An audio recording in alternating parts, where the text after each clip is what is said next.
So, hi everyone, it's Sunshine, and today, ipagpapatuloy natin yung topic natin about sa rapture. Pero ngayon, yung topic natin is about just a time between that two rapture na napag-usapan natin last time. And if you're curious to that certain topic, you can check it on our channel. So, ayun, let's proceed na po sa topic. So, Pastor, ayun nga po, di ba, last time po, napag-usapan po natin yung dalawang rapture. And ngayon naman po, pag-uusapan natin yung ano po yung event dun sa between po nung dalawang rapture na yun. Okay. Maraming events dyan, halos magtutugma-tugma na yan sa sunod at mahaba-haba nga yan. Pero nagsisimula na nga tayo dito. Pero bago tayo pumalaot doon, magpupundasyon tayo muna. Ano yung saan pinanggagalingan yung ating pagtatalakayin dito. At gagamitin natin verse ito na ito palagi namang ginagamit ng lahat. In fact, ang sabi nga nila dito, ito yung pinaka ng eschatology kasi dito humuhugot lahat. Dito gagamitin rin natin ito kasi Bible naman is scriptures ito. Ito yung sinulat doon sa Book of Daniel, chapter 9. Mula sa verse 24, tuloy-tuloy yon. Ito yung nanalangin kasi si Daniel one time kung ano yung kahinatnan ng kanyang mga kababayan, kung anong kahinatnan ng kanyang syudad. At ang tugon sa kanya ng anghel, nung tinugon siya, ito yon sa verse 24 ng Daniel chapter 9. 70 weeks are determined upon your people, upon your holy city. Number 1, to finish the transgression, to make an end of sin, to make reconciliation for iniquity, to bring in everlasting righteousness, and to seal up the vision and prophecy, and to anoint the most holy. Yun yung pag-uusap sa mga haba-haba yan na sinasabi ng helpat, i-summarize natin, patungkol yun sa pagtatapos ng kasalanan. Okay? Para magkaroon ulit ng pagkakasundo. Okay. Remember, noong si Daniel ay nagsasalita dito, the Jewish people were enslaved in Babylon. In fact, Daniel was at Babylon at this time. Nasa Babylon siya. Lahat ng mga tatalino dinala doon sa Babylon. Because Babylon at that time was the superpower nation. Kumbaga sa ngayon, may mga superpower tayo, mga bansa. No? That particular time, Babylon. So nandoon sila. At dito nga, binigay ng Diyos ang kahihinatnan. So dito tayo nagbabase sa may binabanggit ang Biblia. 70 weeks are determined upon your people and upon the holy city. Ano po yung ibig sabihin ng 70 weeks po? 70 weeks, of course, gumagamit dito si Daniel na tatawag na prophetic language. 70 weeks, ibig sabihin, 7 linggo. But yung linggo dito, weeks are years. Weeks of years. Di ba sa isang linggo, mayroong 7 araw. 7 araw. And since this is prophetic, ito ay 7 taon. No, isang linggo is 7 taon. And of course, hindi naman natin sasabihin yan kung wala tayong pagbabasehan. No? We remember Jacob.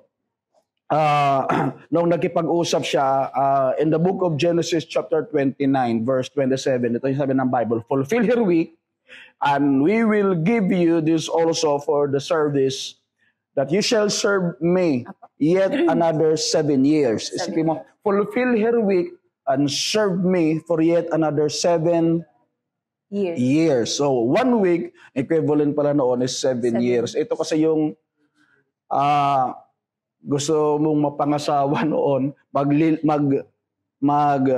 tatrabaho ka doon sa kung sino man yung gusto mong sa magulang nung gusto mong mapangasawa. So, ito yung nangyari kay Jacob. At sabi nga dyan, fulfill her week and serve me for 7 years. So 1 week is 7 years. So yung 70 weeks of Daniel's prophecy, prophetic years ito, and pinapatungkulan dito yung 70 weeks of the years. Okay? So 70 times 7 is 490. So ibig sabihin, yung linggo na yan, 70 na linggo, na isang linggo, 7 taon, so 70 times 7 years. 70 times. 490 yon. So, dito natin kinukuha yung 490 na yan.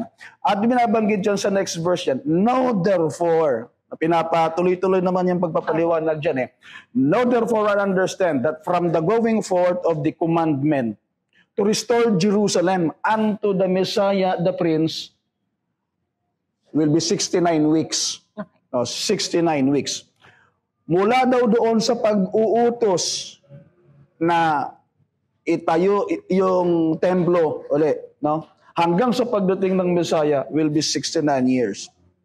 Nangyari yon noong may isang hari, si Cyrus.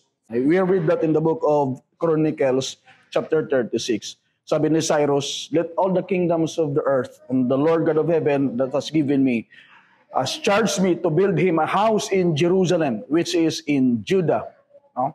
Kaya nga, mayroon daw inutos sa kanya ang Diyos na magpatayo. It was Cyrus na nagpatayo muli ng templo. Ang sabi ng binasa natin kanina, "Know therefore that from the going forth of the commandment to restore and build Jerusalem up to the Messiah will be 69 weeks."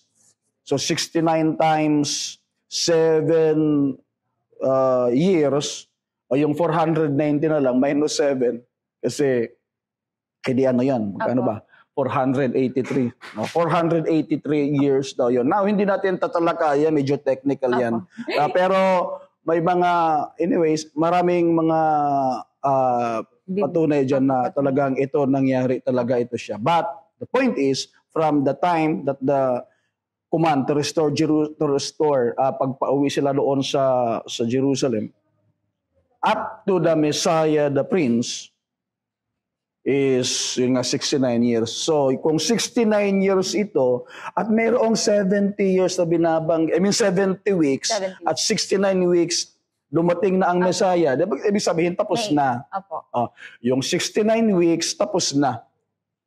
Tapos na po yung... Pero may naisa po rin. Yes, meron pang isang isang linggo na natitira. Kasi remember, from the going forth of the commandment to build and restore Jerusalem up to the Messiah will be 69 weeks. Nangyari na yon. Tapos dumating ang Messiah eh. Pero since it was 70, nasaan yung isang taon? Ito yung susunod na verse doon sa Daniel chapter 9. Okay.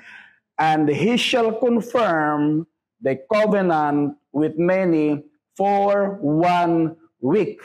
So ano naman po yung covenant? Okay. May binabanggit yung covenant na yan, nabanggit na rin yan doon sa Daniel chapter 9. "And he shall confirm the covenant with many for 1 week." Yes, ano yung covenant? Okay. Yung covenant na yan has something to do yung binasa natin kanina. 70 weeks are determined upon your people to make an end of sins, lahat yon. Pero mayroon talagang covenant na binabanggit ang Biblia. Ang sabi ng binanggit na yan sa book of Hebrews, "This is the covenant that I will make with them after those days, says the Lord." Sabi ng Biblia, "I will put my laws in their hearts and write them in their minds." Ito yung covenant na gagawin ng Panginoon sa kanila sa mga huling araw.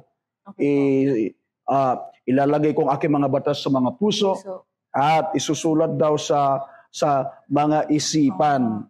Ang susunod noon na verse, "And their sins and iniquity will I remember no more." So the covenant has something to do with sins being taken away. So, okay po. Sino po yung nag-confirm po nun? Yung covenant po nun? Okay, so yes, there is a covenant, and the Bible says, "And he shall confirm the covenant." Yung covenant na yun na binanggit natin about the ending of sins, about sins being taken away, being done, tatanggalin. Yung covenant na ilalagay ng Diyos ang kanyang mga batas sa puso, sa isip, pag-aalis ng kasalanan. It will be confirmed. Ito yung, nandito na tayo sa medyo pinaka-controversial na to. Who confirmed? Sige po. No?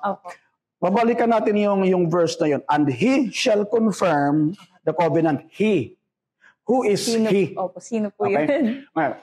From the time of the commandment to build and restore Jerusalem up to the Messiah, the Prince. So may binabanggit dyan, Messiah, the Prince. No? May binabanggit yan, the Prince that is coming. and the people of the prince. So yung he na binabanggit yan, remember he, pronoun yan. No? And by rule of grammar, siyempre kung para malaman mo kung sino yung tinutukoy ng pronoun, hanapin mo yung pinakamalapit na noun. No? Ganun lang kasimple yun. Ang noun na binabanggit dyan, mula sa 9:24-25, yung Messiah lang naman eh. May prince dyan na binabanggit, pero that was the Messiah, the prince, that is coming. Okay po. Sa panahon nila, that is coming. Sa atin, he has come. Doon first time. So yung he shall confirm is no other than the Messiah. Ang he na binabanggit nila dyan, ang maraming interpreters, the Antichrist. Na medyo in contradiction. Paano mo nakuha? Saan mo kinuha yung Antichrist doon? Kasi yung he, hanapin mo lang naman yung pinakamalapit na noun doon, which is the Messiah. He shall confirm. That means, the one who is to confirm was no other than the Messiah, the Prince, that is to come. He will confirm the covenant. Ngayon, mapapatunayan ba natin yun na it was the Messiah who confirmed the covenant? Because the Messiah came, dumating ang Panginoon. We know Jesus Christ came. Yes. Kinonfirm ba niya? Well, we just read from the scriptures again. Well, di naman tayo lalayo dapat. Doon lang tayo sa scriptures. Ito yung sabi na ni Pablo sa mga taga-Galatia.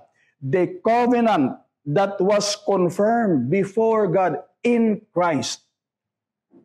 Yung sabi kita ng the covenant that was confirmed before God in Christ, the law which was 430 years cannot disannul, that it should make the promise of non-effect. Yung binabanggit dyan ni Pablo is about the law and the promise. Yun yung pinaka-point niya. But you read the first phrase, yung unang phrase doon na binabanggit niya. And this I say, that the covenant which was confirmed. So the covenant was confirmed. Past tense. The covenant that was confirmed. ED, ibig sabihin past tense na talaga. May was na, tapos may ED pa. Sigurado na talaga. Before God, by whom? In Christ. The covenant was confirmed before God in Christ. So, maging si Pablo, binabanggit niya yan. Indeed, it was the Messiah who confirmed the covenant. Ano yung covenant ulit? Kaya importante yung covenant kung ano yung covenant. Kasi yung covenant daw has something to do with the removal of sins, the ending of sins. Your sins, your iniquity, will I remember no more. I will put my laws in their hearts, write them in their minds. Babalik natin yung Daniel chapter 9:24, ganon din yung binabanggit doon. 70 weeks are determined upon your people, upon your city, to make an end of sins, to make reconciliation. Lahat niyan, nagkukonsign doon sa mga pangyayari sa ginawa ng Panginoon. The Antichrist did not confirm anything regarding the removal of sins. Wala siyang ginagawang ganoon. And the Antichrist can never do that. Ang Panginoon lang ang gumawa niyan. He confirmed the covenant. Yes. Now, sinabi ng Biblia, and he shall confirm the covenant with many. With many. May binabanggit na dyan yung Panginoon tungkol dyan sa with many na yan.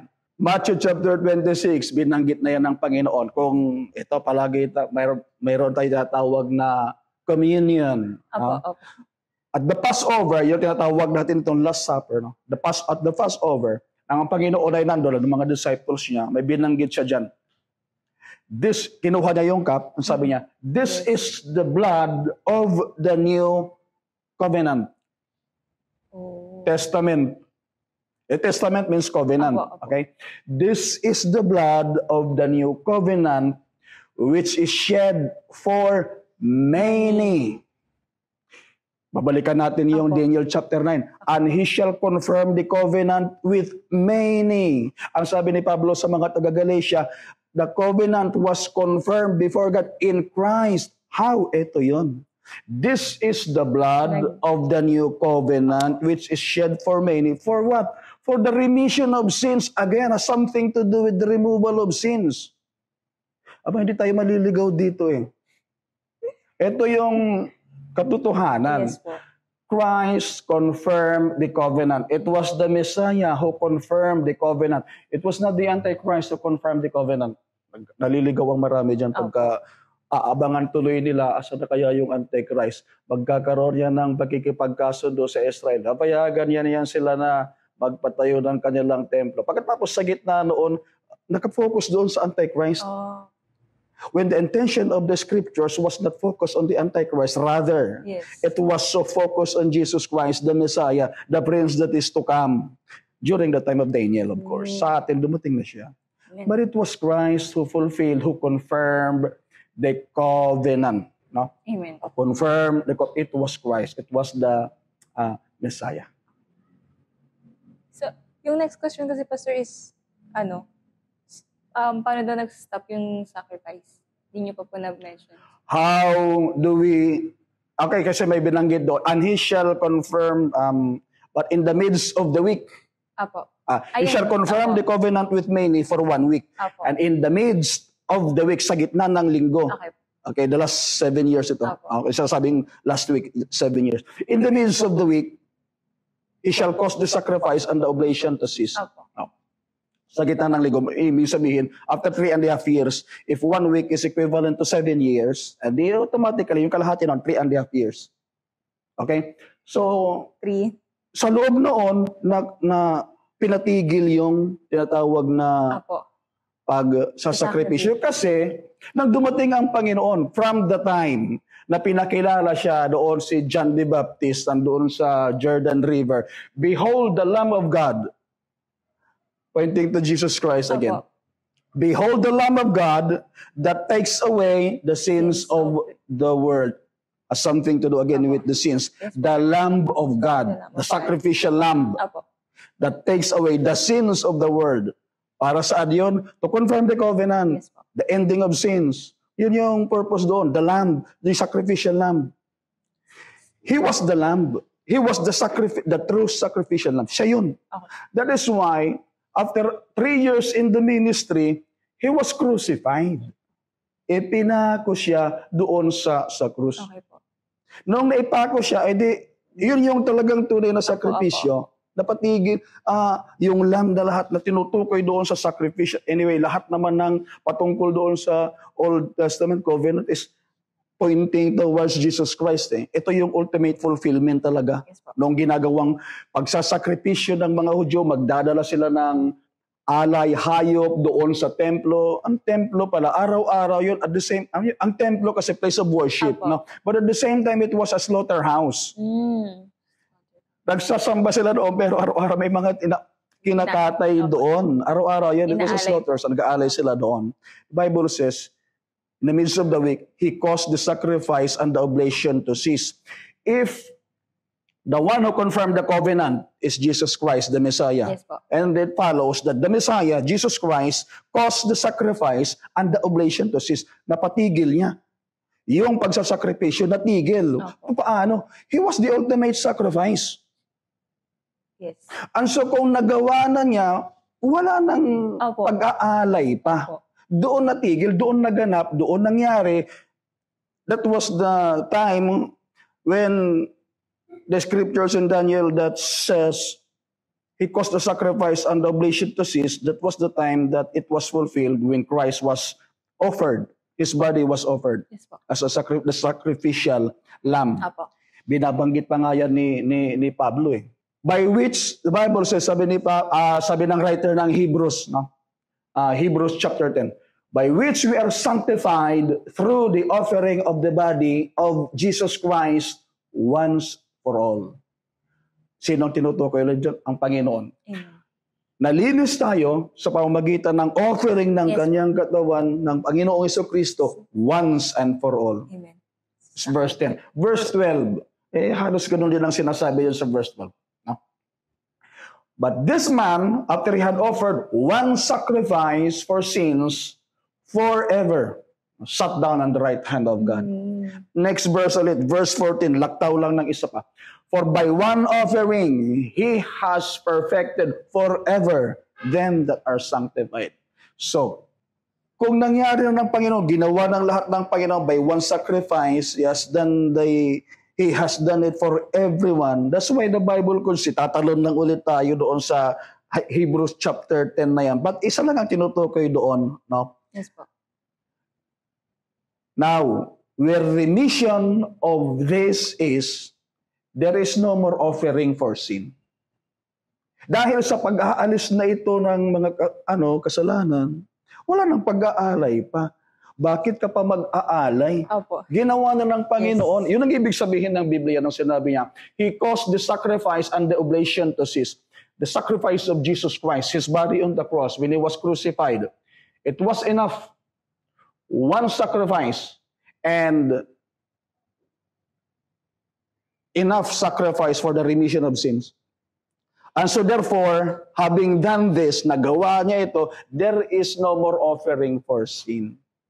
Wala na. Kaya nga, noong ang Panginoon ay namatay siya, sabi ng Biblia nung oras din ngayon, yung veil doon sa temple na naghihiwalay sa holiest of holies, naghihiwalay, it was rent.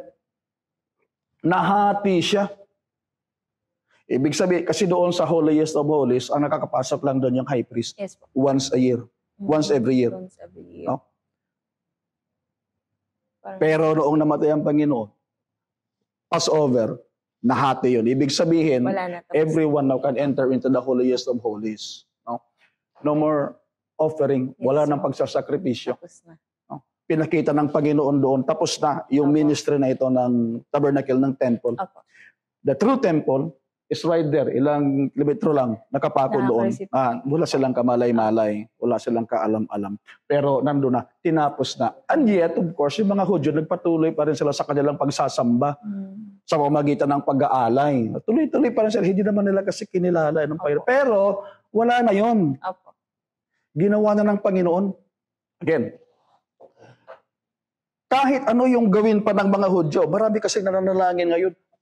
Sana maitayo na yung templo. Natutuwa pa yung iba. Hala, ang templo na itatayo na. Nagagawa na yung mga sinasabi ng Biblia. It has no bearing at all sa salvation. Okay, the Jewish people can build their temple, set up their temple in wherever place they want. But when it comes to salvation, it has nothing to do with it. Wala nang connection yun. Tapos na yung pinasasakripisyo ng Panginoon eh.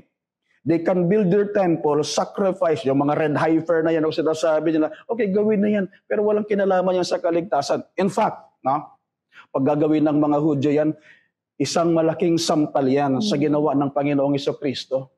Tapos lang ginawa ng Panginoon, pero magmamatigas pa rin sila, magmamalaki pa rin sila, ito yung relihiyon namin, mag-aalay sila ng mga hayop doon, na sinabi niya ng Panginoon, it is done. Apo. It is finished. Yes po. Wala nang pag-aalay pa. He caused the sacrifice and the oblation to stop.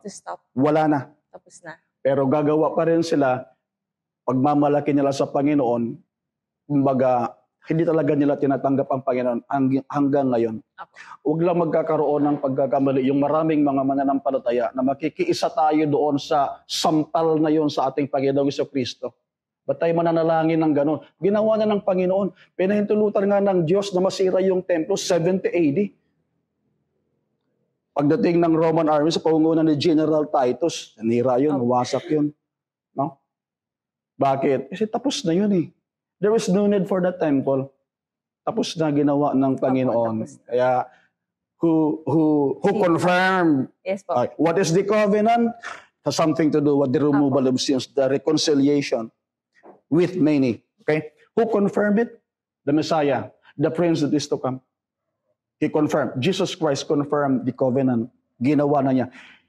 He caused the sacrifice and the oblation. Pinatigil niya. Wala na. Hindi na kinakailangan. Siya na yung sakripisyo natin. Makakalapit na tayo ngayon sa Panginoon directly. So, yan na ibig sabihin doon. Yung next question po is, ano naman po yung, ano pong nangyari din sa ano po? Ay, nasan na po yung second half po ng week? Okay, so of course, kasi ang binabanggit natin dito yung first half, in the midst of the week. So nasaan yung kalahati? Yun yung mangyayari pa lang. Ayun, doon na po yung event. Yes, yun yung inihintay natin ng maraming mga events yan na tumutugma doon sa 3.5 years na yan. Iisa-isahin natin. At least, kung may time pa tayo. Ang sabi ng Revelation, pupunta nga rin tayo sa Book of Revelation, no? The Book of Revelation. Verse 13, verse 5, and there was given unto him a mouth speaking great things and blasphemies. And power has been given to him to continue for 42 months. This is now talking about the Antichrist, no, the beast, no, na bibigyan siya ng bibig ng pamumusong. In fact, he will be given power for 42 months. 42 months. Now, you divide that by 12. 42 months. Kasi ang isang taon, 12, di ba? 12 months. Tama ba? Yes, Baka po. 13 na, nabago na. Di pa? 3-month pay. Okay. 12 months sa isang taon. Now, binabanggit kasi dyan is 42 months. You divide that 42 divided by 12, that's equivalent to 3.5 years. 3.5. 3.5. No? Kalahati isa, tatlo at kalahating taon. Opo. Ito yon. Next, meron ba binabanggit dyan na tumutugma rin doon sa another 3.5. This talks about the woman that has been protected by God. No? The Bible says, and the woman fled into the wilderness where she has a place prepared, inihanda ng Diyos upang siya ay pakainin doon sa loob ng 1,260 days. 1,260 days. Talking about the woman being protected. Yung babae nito, proteksyonan daw for 1,260 days. Now, this is not the time to discuss who is that woman. Okay. Ang binabanggit ko lang dito, pati kanina yung beast, no? Yung numero pa lang, yung number, para at least unti-unti lang natin maglalagay tayo ng ideya. So, 1,260 days, ang isang buwan, 30 days, di ba? 30 days. You divide 1,260 days divided by 30. Again, it will fall 42 months. 42 months again, ilan yon? 3.5 years. So ito, the woman protected for 3.5 years. The beast reigned, no, for 3.5 years. And lastly, meron pa, nabanggitan natin ito dati, tungkol sa dalawang saksi na mangangaral in the last days. And I will give power to my 2 witnesses, and they shall prophesy for 1,260 days again. Yes po. 1,260 days, clothed in sackcloths. Isipin mo yon, 1,260 days, 42 months, 3.5 years ulit. So, eto yung mga panahon. Nandito yung Antichrist, andito yung dalawang saksi, nangangaral sila. At the same time, a protection was given to the woman. Who that woman is? Palalaman natin. Next video natin. She was protected for 1,260 days, 3.5 years. And there is your 3.5 years. Yun yung ano mo. It will happen sometime. Apo. At the later part of our time. Apo. Madadaanan ba natin yon? Ay kung loobin ng Panginoon, kasi hindi pa naman nangyayari. No? Apo. Basta nandyan yan. Apo. The first 3.5 years is done. The covenant has been confirmed. Yes. The covenant has been confirmed. Christ confirmed the covenant. The covenant has something to do with the remission of sins.